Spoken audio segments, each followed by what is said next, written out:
उमर सीमा और दोस्तों, जिस तरह के आप देख रहे हैं मेरे साथ मौजूद हैं साजिद तारड़ साहब। किसी तारफ के मोहताज नहीं है।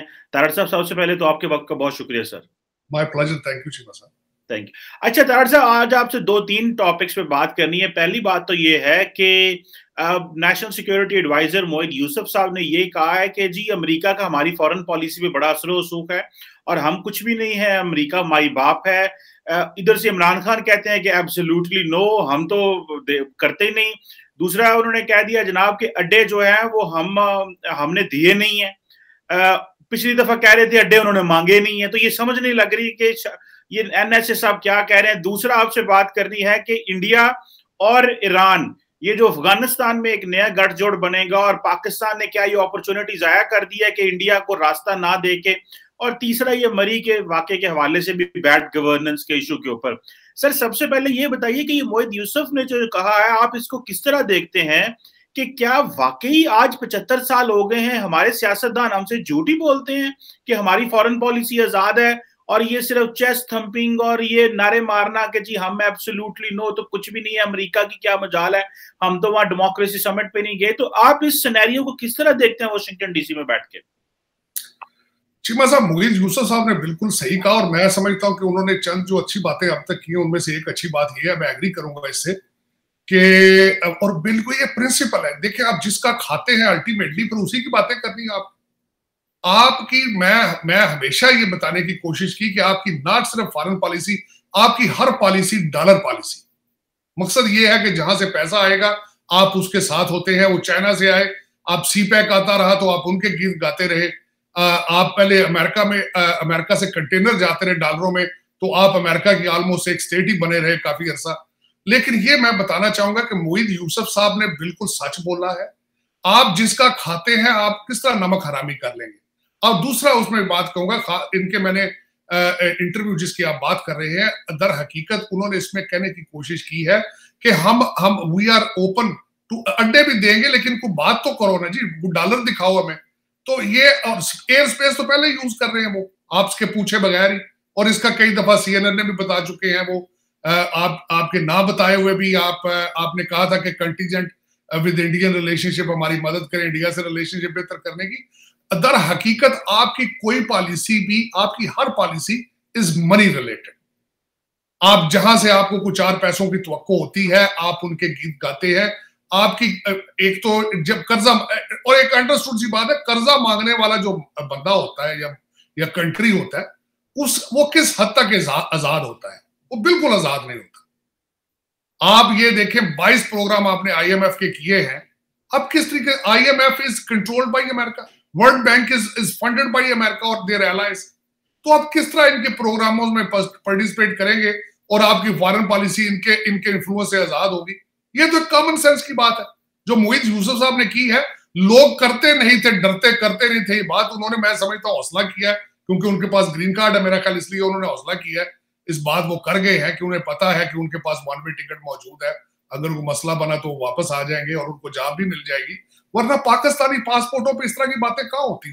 पॉसिबल ही नहीं, कर ही कोई नहीं सकता बात कि आपकी फॉरेन पॉलिसी जो है वो अमेरिकन इन्फ्लुएंस के नीचे ही रहेगी। आपकी बल्कि डिफेंस पॉलिसी भी अमेरिका के नीचे ही रहेगी। आपके F-16 के पार्ट कहां से लेंगे? आप चाइना से लेंगे। आप खरादिए तो नहीं बनाएंगे ना F-16 के पार्ट आपके। तो वो आपकी जितने टैंक हैं, आपकी जितनी आर्मामेंट आपको जो अफगान रशिया दौर में दिया गया है, they are all manufactured here, they are all made here. आपके सारे आर्मी जनरल जो है वो सारे ट्रेंड हियर। आपकी ब्यूरोक्रेसी सारी यहां से आगे मास्टर डिग्रियां लेके जाती है। आपके इस वक्त ज्यादातर जो लोग हैं यूएस एड के स्कॉलरशिप पे पड़े हुए हैं। अब किस तरह उनसे जान छुड़ा लेंगे? आप छलांग मार के चाइना के कैंप में चले जाएंगे, आपको डॉलर नजर आते हैं, वो आपके बिल्कुल आप वहां से पैसे लेते हैं। और मैं अगले दिन हैरान हो गया था, बल्कि चीमा साहब मैं ये ऐड करना चाहूंगा अपनी तशवीश, कि चाइना जब कर्जे देता है वो हुकूमतों को नहीं देता, वो उनके जो आपके हुकूमत चलाने वाले होते हैं वो ऐसे ऐसे लोन दे जाते हैं जो वो सामने बड़े मुबहम छुपे हुए तरीकों से वो ऐसे लोन दे के जकड़ लेते हैं। इसको कहते हैं प्रेडेटोरी लैंडिंग, और प्रेडेटोरी लैंडिंग में चाइना मास्टर है। जिस तरीके से उन्होंने श्रीलंका को ट्रैप किया, जिस तरीके से वो अफ्रीकन कंट्रीज को ट्रैप कर रहे हैं, और माशाल्लाह आपका भी अब कंपैरिजन तो नाइजर और सोमालिया के साथ होता है, और आप बिल्कुल उसी तरीके पे जा रहे हैं। आपको वो डॉलर जरा दिखाते हैं तो आप फौरन उनके पास चले जाते हैं, हमालिया बना लेते हैं। अब हमारी दोस्ती हमालिया है। जब उधर से कोई थप्पड़ पड़ता है तो IMF के पास आपके 4-4 वजीर एक एक महीने में आके अड्डियां रगड़ते हैं यहाँ पे आके। तो ये आपकी फॉरेन पॉलिसी, और मोहित साहब मैं उनका शुक्रगुजार हूं कि उन्होंने कुछ थोड़ा सा बताने की कोशिश की है कि हवा में इतना ना उड़ो, ये एब्सोल्युटली नॉट, ये नारे ना मारो।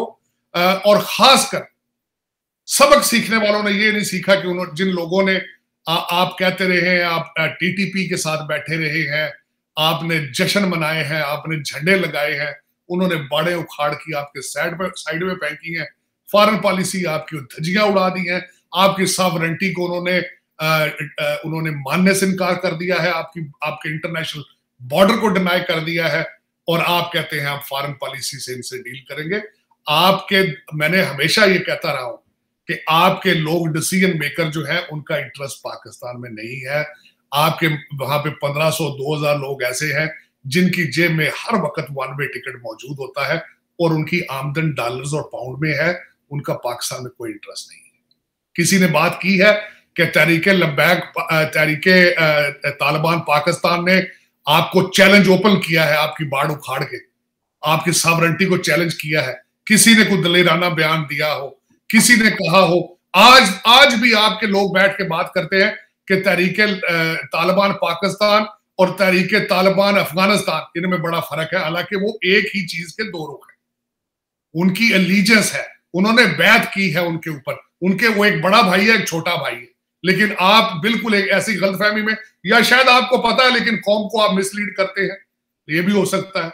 लेकिन आपकी फॉरेन पॉलिसी, अफसोस के साथ आप फॉरेन पॉलिसी की बात करते हैं, आपकी कोई भी पॉलिसी इंडिपेंडेंट नहीं है। आपकी कोई भी पॉलिसी ऐसी नहीं है जो पाकिस्तान के इंटरेस्ट में हो, कोई भी पॉलिसी। बल्कि मैं ये सिर्फ ऐसे नहीं कह रहा हूं चीमा साहब, मेरे साथ कोई बंदा डिबेट कर ले, मैं डिबेट पे भी जाने, क्योंकि उसकी वजह ये है कि I am lawyer by profession, bye education. मैं बगैर रेफरेंस के बात नहीं करूंगा, बिल्कुल मैं रेफरेंस के साथ प्रूव करूंगा कि ये आज की बात नहीं है, ये रियासत मदीना के ठेकेदारों की बात नहीं कर रहा हूं। 74 साल से बात ऐसी हो रही है, 74 साल से। चंद इंटरेस्ट, मैं बल्कि पिछले लोगों को देखता हूं, मेरे पांव के नीचे जमीन गुजर जाती है। गुलाम मोहम्मद, आपके भोगरा साहब, आपके सिकंदर मिर्जा साहब, अयूब खान साहब, उनकी जाती चीजों के बारे में जब चीजें पढ़ी जाती है, हिस्टोरिकली पढ़ी जाती है, मेरे पांव के नीचे जमीन नहीं गुजर जाती कि इस तरीके से अपने बाप की प्रॉपर्टी समझ के इस मुल्क के साथ दरिंदों वाला सलूक किया गया है, और माजी में और अभी भी हो रहा है। मुल्क तो सारा बैरियर टाउन बन चुका है। तो इसमें पॉलिसियां, किस चीज की पॉलिसी है, कौन सी पॉलिसी की बात करें? फॉरेन पॉलिसी किस चीज? फॉरेन पॉलिसी तब होती है कि आपके खाने में आप खुद इंडिपेंडेंट हो, आपकी इकोनॉमी खड़ी हो, आप खुद अपना बजट बना रहे हो। बजट बनाते हैं आपके IMF वाले। आप मुझे ये बताएं, मिनी बजट दिया गया, क्यों दिया गया? IMF को खुश करने के लिए। तो पॉलिसी किस तरह अपनी बना लेंगे वो? और लेकिन मेरा मसला ये है, प्रॉब्लम इशू ये है चीमा साहब, 22वां प्रोग्राम IMF का, पहले 21 प्रोग्राम हुए तो वो किधर गए? वो पैसे किधर गए? ये पूछने के लिए कोई तैयार नहीं, कोई ना कोई बताने के लिए तैयार है। एक ग्रैंड अलायंस है, एक बहुत बड़ा अलायंस है पाकिस्तान में, हर इंस्टीट्यूशन का। सिर्फ डाका मारना, लूटना और निकलना किस तरह यहां से, ये that is period, that is the only policy of every person who is ruling और decision maker in Pakistan. That is the only policy. मैं अब यहां पर नाम नहीं लेना चाहता जिन लोगों के, किन किन के बच्चे फॉरेन नेशनल है और जिनकी प्रॉपर्टियां बाहर है, लेकिन सारे मेरे फिंगर टिप्स पे। लेकिन ये कि वो कहते जाने ना जाने गुली, जाने ना जाने बाग ही ना जाने, बाकी तो सारा हर एक इंसान को पता है क्या हो रहा है। हर एक बंदे के हाथ में स्मार्टफोन है, सुबह खबर निकलती है। ये मैं अगला, जिस तरह आप टॉपिक बात कर रहे थे, जिस तरह अगला हम बात कर रहे थे, ये मरी में जो हुआ, आपकी सोसाइटी का बहुत बड़ा टेस्ट। 8 किलोमीटर के एक पीस के अंदर दुनिया मरी है जिनके हाथों में सेल फोन थे, और मैं गारंटी कर देता हूं 3 दिन बाद इसके मुझको पूछेगा भी नहीं कि मरी में क्या हुआ, कोई भी। क्योंकि यहां पे एक ह्यूमन, देखिए, वो भी 3 दिन मैंने इसलिए कहा कि इसके दरमियान में अल्लाह ना करे कोई और खबर आ जाए। अगर इसके अंदर और खबर आ जाए तो एक दिन में खत्म हो जाएगी खबर ही। लेकिन इस पे मैं, जिस तरह मैं पहले बात कर रहा था चीमा साहब, मैं चले हादसा तो होते रहते, 2 चीजों पे बहुत ज्यादा अफसोस था। कैम्ब्रिज और ऑक्सफोर्ड से पढ़े हुए जो बहुत मंजे हुए रियासत मदीना के जो ठेकेदार हैं, जिनके हाथ में तस्बीह होती है, उन्होंने विक्टिम बैशिंग की, उन्होंने विक्टिम ब्लेमिंग की। इनके एडवाइजर किधर है कि इस वक्त मरने वाले लवाहिकीन ये नहीं सुनना चाहते कि हमारे मरने वाले का कसूर था। इनको ये भी नहीं पता है। एक सिंपल सी चीज, आप एक बंदा मरीज मर्द अपने मौत के बेड पे पड़ा हो तो आप उसको जाकर कहते यार तू चीनी नहीं सी खानी, तू सारी उम्र कैंडियां खाता रहे तामर लगे। अब वो ये सुनना चाहता है, एक बेसिक सिंपल सी बात। और आपने कहा कि ये ऊपर क्यों गए थे, और बिल्कुल इसी तरह कहा है कि जब कसूर की बच्चियां रेप हो तो कह देते हैं सोसाइटी का प्रॉब्लम। सियालकोट में बंदा जिंदा जला के सेल्फियां बनाई तो सोसाइटी पे ब्लेम। लेकिन आप किस मर्ज की दुआ है भाई? आप तब्दीली की बत्ती क्यों लेके फिर रहे हैं, यहां पे लोगों को दिखा रहे हैं आप क्या मेरे पास, आप लीडरशिप किस चीज को कहते हैं फिर? और दूसरा अफसोस ये, मैं देखिए इस मरी के टॉपिक में बहुत बातें हो चुकी हैं, बल्कि मैं तो यही कहूंगा ये करबला का दूसरा मंजर था, क्योंकि लोगों को पानी भी नहीं मिल रहा था। और जिस तरीके से वो दौड़े हैं होटलों के कमरों के लिए और उन्होंने अपने होटलों के रेट बढ़ाए हैं, लोगों की गाड़ियां कब्रें बन गई हैं जब, तो फिर मैं कहने पे मजबूर हूं कि आज भी करबला जिंदा है। देखे पानी पीने तक भी नहीं दिया, कमरे नहीं दिए, हीट नहीं दी, खाने को नहीं दिया कुछ भी। और 50 मील दूर इस्लामाबाद से लोग पैदल चल के आते हैं। मैं सारी जिंदगी इस्लामाबाद रहा हूं, मेरे सारे यार दोस्त मरी के थे। ये सड़कें बनने से पहले मरी वो पैदल पिंडी आके ग्रोसरी करते थे अपनी साथ, इतने फासले, फोन बजते रहे। लेकिन इस्लामाबाद में, शहर इस्लामाबाद, वो कहते हैं ना वॉइस राय सो रहा था वहां पे। लेकिन दूसरा इस पे जो मुझे सबसे ज्यादा मसला ये था पर्सनली, कि सेकंड इन कमांड आए हमारे दूसरे नौरत्न जो आए, चीफ मिनिस्टर साहब लाहौर से उड़ के आए जहाज में। उन्होंने बजाय आके इस हादसे को कवर करते, उन्होंने आके यहाँ पे अपना बल्दियाती इलेक्शन कैंपेन शुरू कर दी। मरी को डिस्ट्रिक्ट बना दिया, 2 थाने बनाने की वो ऐलान करके चले। और खुदा का नाज, एक हफ्ता वेट कर लेंगे यार इस बात पे। ये दूसरे ट्रिप पे भी किया जा सकता था, लेकिन आपने वही किया जो आप कर सकते हैं, जिसकी सलाहियत आप रखते हैं। कोई, मुझे ये नहीं समझ आती कि इनके एडवाइजर कौन है। इनको बताते नहीं है कि यार सूदिंग क्या होती है। एक आप मिजरी से घूर रहे हो, आपका बच्चे मर गए हो, और नवीद ASI के 8 बंदे मर गए यार उसके। उसको क्या फर्क पड़ेगा आज जिला मरी जिला हो या ना हो, वहां पे 2 नए थाने बने हो या ना हो। आप उसके बच्चों पे, उसकी बीवी को आके कहेंगे मैं मरी को जिला बनाने आया हूं। आप उसके बड़े बच्चे को कहेंगे यार कि मैं 2 थाने नए बना रहा हूं। आपका अखलाकी फर्ज बनता था उसके गले लग के रोते। आप कहते नहीं यार बहुत बड़ा जुल्म हो चुका है।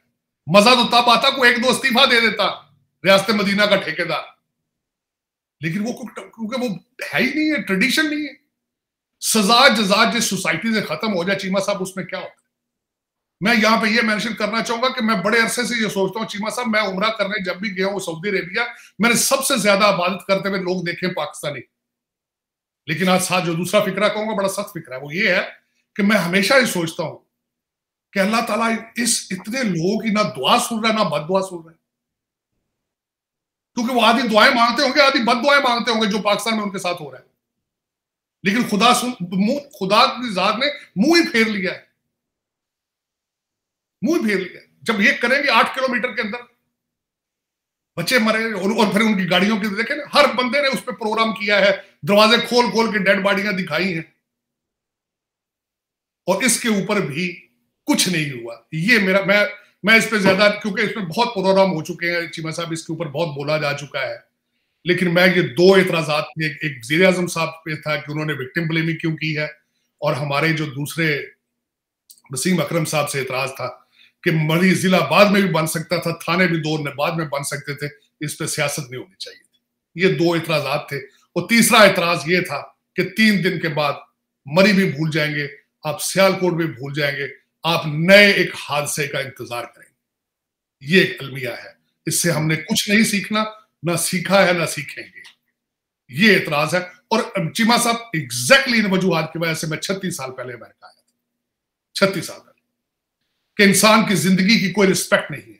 हम सारे आशिक़े रसूल हैं, लेकिन एक गिलास दूध खालस नहीं मिलता उस मुल्क के अंदर।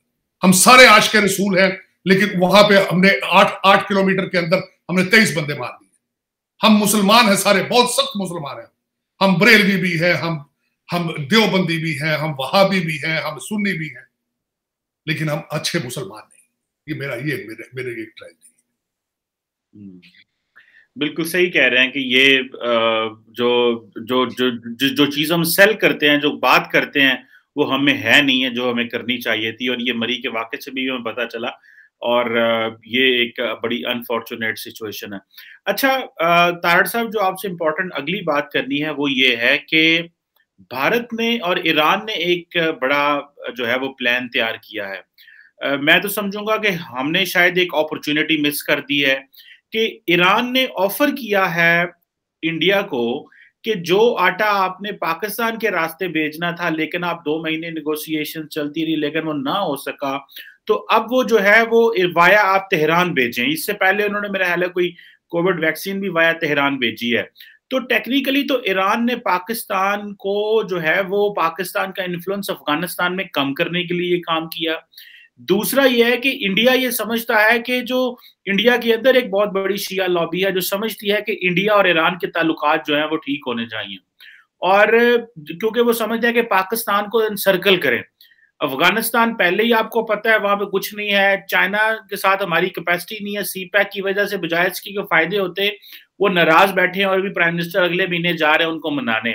इंडिया से वैसे मामला खराब है। तो आप इस सारे प्रोसेस सिनेरियो को कैसे देखते हैं, जो ईरान ने बेसिकली इंडिया को ऑफर किया कि आटा वो वाया तेहरान भेजे, गो कि उनको महंगा पड़ेगा क्योंकि वो बाय एयर फ्लो करेगा। तो ये जो पाकिस्तान ने क्या एक अपॉर्चुनिटी मिस की है, जिससे पाकिस्तान और इंडिया के ताल्लुकात जो थे वो कहीं हद तक नॉर्मल भी शायद हो सकते थे, या कि आप समझते हैं पाकिस्तान इंडिया को ये ऑफर ही नहीं करना चाह रहा था और ये चाहता ही नहीं था कि ये इंडिया जो है वो ये हमारा रास्ता इस्तेमाल कर सके? जी बस एक ब्लंडर है, ब्लंडर में ब्लंडर, और उन्हीं ब्लंडरों में से एक ब्लंडर ये भी है। मैं इसकी बैकग्राउंड भी थोड़ा सा आपके देखने वालों को मेंशन करना चाहूंगा कि जब ये बातें शुरू हुई कि 50 टन गंदम यहां से अफगानिस्तान जाएगी, पहली शर्त इन्होंने या तो फिर रिफ्यूज कर दो, ब्लंटली कह दो नहीं जी हम नहीं करेंगे, हमारा सिक्योरिटी मैटर। देखें निगोशिएट करने में, मैं देखें किस तरह हमारे ये जो लोग निगोशिएट किस तरह करते हैं, पाकिस्तानी इंटेलेक्चुअल। इन्होंने कहा जी कि आप ट्रक लेकर आएंगे, आपके ट्रकों से गंदम उतरेगी वाघा बॉर्डर पे, बॉर्डर पे उतरेगी, फिर हमारे ट्रक लेके उनको अफगानिस्तान जाएंगे और उन ट्रकों का खर्चा आप खुद देंगे।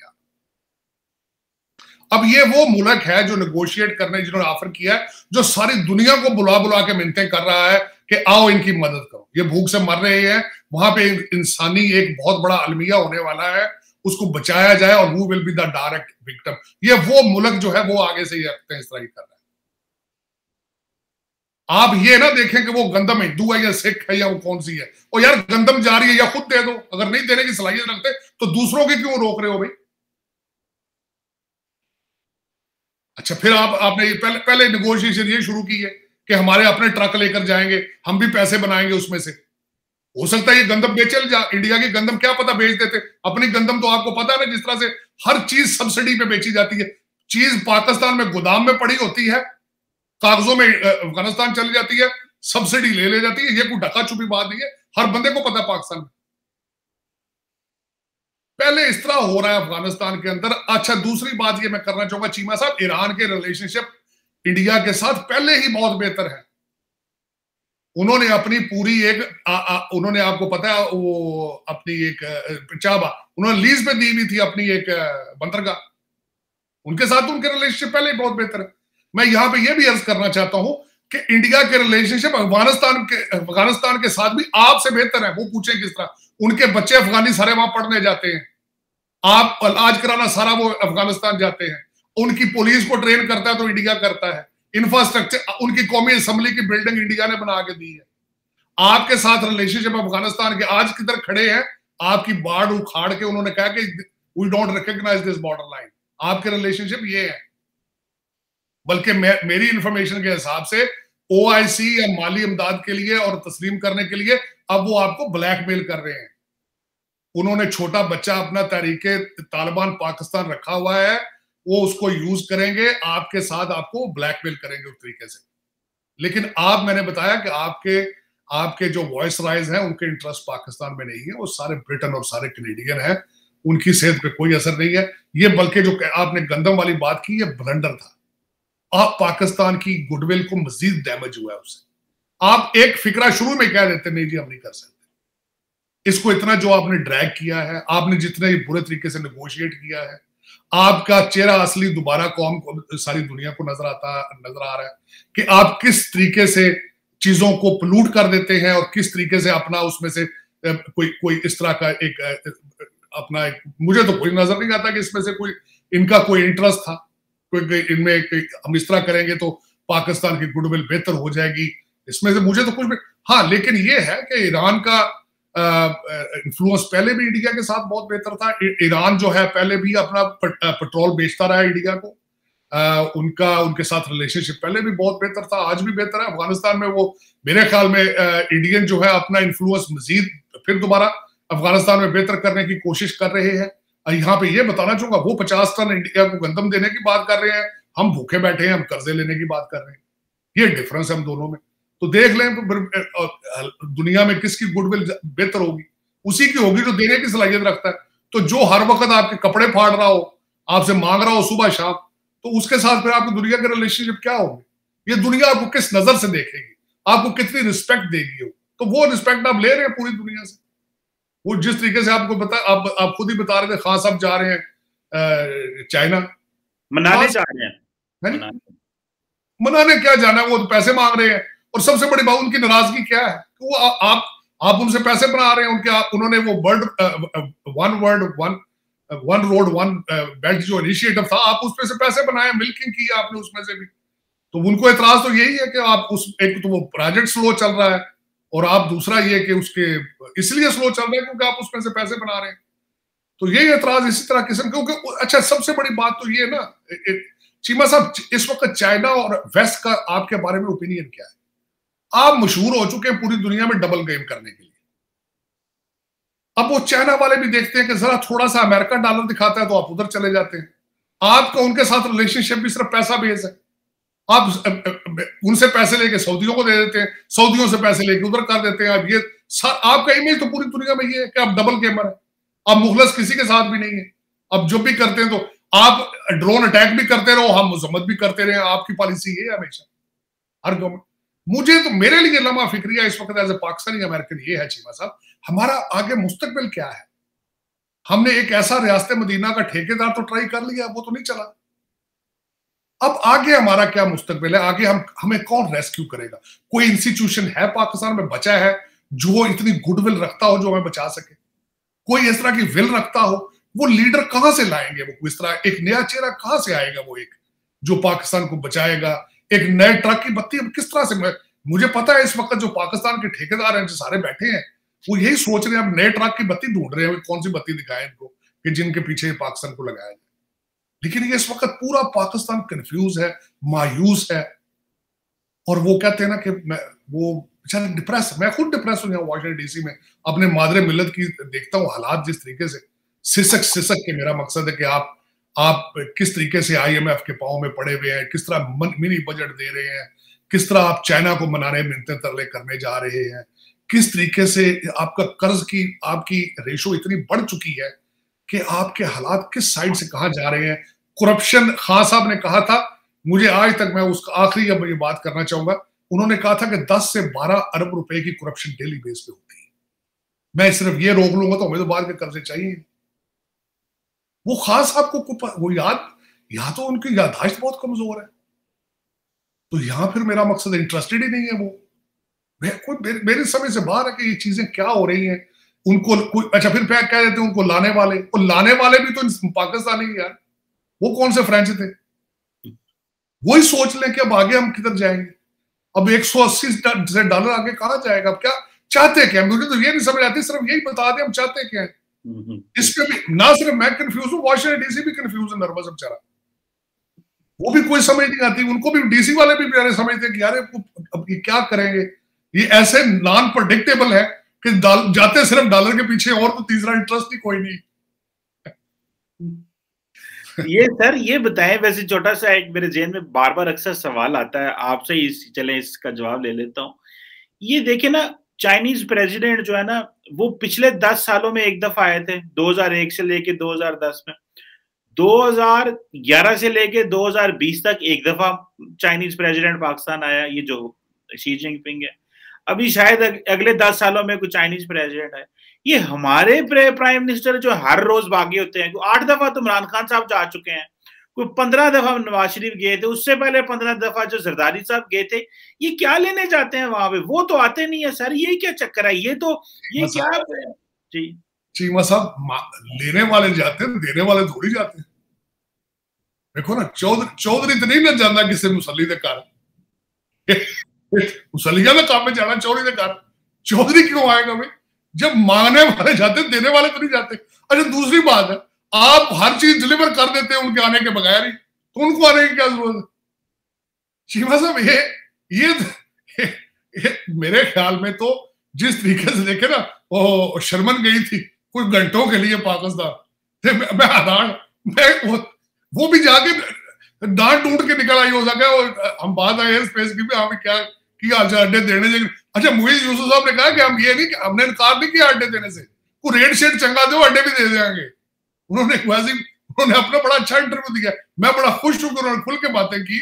उन्होंने कहा जी वो अड्डे उन्होंने मांगे नहीं है, लेकिन हमने इनकार भी नहीं किया।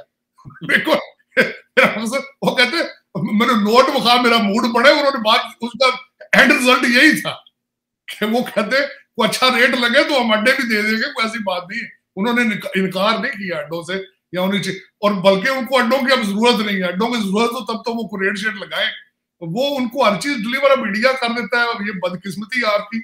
आप अभी वो कंटेनर देख रहे हैं, कंटेनरों में डॉलर आते थे जब, आपको वो लगे हुए हैं, वो अब आते नहीं है, क्योंकि उन्हें पता है कि आप डबल गेम करते हैं। आप कहते हैं ड्रोन भी मार लो, हम मजम्मत भी करते रहेंगे, आप किस तरह की पॉलिसी है हर चीज में, तो वो किस तरह इंटरेस्ट करें? तो दुआ खैर ही हो सकती है। अभी तक तो मैं, चीमा साहब जाती तौर पे पूछे, मैं still I mean shock what happened in मरी। और मैं, सबसे बड़ा रिश्ता मेरा पाकिस्तान, मेरी मादरे मिल्लत है।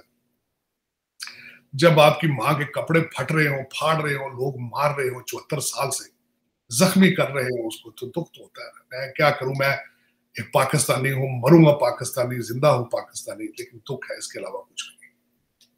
बिल्कुल ठीक है सर, ये पाकिस्तानी, जारी बात है, ये नेशनलिज्म, आप बार बार एक बात करते हैं तारड़ साहब के, नेशनलिज्म है जो पाकिस्तान को सारे क्राइसिस से निकाल सकती है। ये कौम को इसी से, यही एक सहारा है कि हम, कौमियत हमारे अंदर होनी चाहिए, तब जाके हमारे मसले हल होंगे। सिर्फ एक बात, इन लोगों को सिर्फ ये बंदा पूछे जो पाकिस्तानी, आज आप अगर इंडिया के अंदर होते तो फिर वहां उन्होंने ऑनलाइन बच्चियां ऑक्शन हो रहा है, वहां पे 20 करोड़ मुसलमानों की नस्ल कुशी की तैयारी की जा रही है। सिटीजनशिप एक्ट वहां बना दिया गया है, और इसको भी छोड़ दें। 1947 की, मैं चीमा साहब बचपन में 1947 की स्टोरियां पढ़ता था तो मैं रोता था कई दफा। 14 अगस्त 1947, जब 14 अगस्त होता था तो अखबारों में फीचर छपते थे, स्टोरियां छपती थी माजरीन की। उनसे जरा पूछें पाकिस्तान की कदर क्या है, उनसे पूछें। बिल्कुल, ये जो दरिंदे जो पाकिस्तान को लूट रहे हैं, इनसे ये पूछें कि 14 अगस्त 1947 उस दिन क्या हुआ था, या ये बनाने की पाकिस्तान की जरूरत क्यों समझी गई थी।